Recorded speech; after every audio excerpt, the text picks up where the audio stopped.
بسم اللہ الرحمن الرحیم۔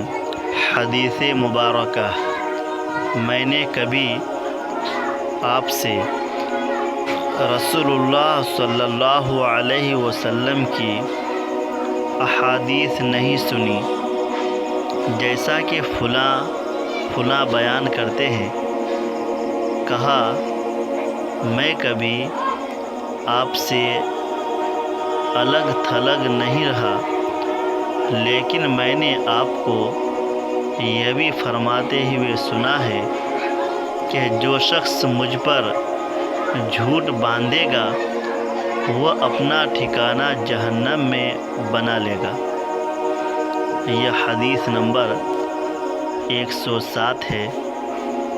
حضرت امام بخاری رحمۃ اللہ علیہ اس حدیث شریف کو اپنی کتاب صحیح بخاری شریف میں نقل کی ہے۔ اللہ کے نبی صلی اللہ علیہ وسلم امت کے لیے بے حساب مشفق، مہربان، شفیق اور مربی تھے۔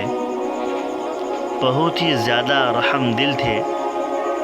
اللہ کے نبی صلی اللہ علیہ وسلم ہمیشہ امت کے لیے دعائیں کی ہیں، جنت میں لے جانے کی فکر کی ہے، کہ اس حدیث پاک میں امت کے لیے ایک سخت سے سخت وعید ارشاد فرمائی ہے۔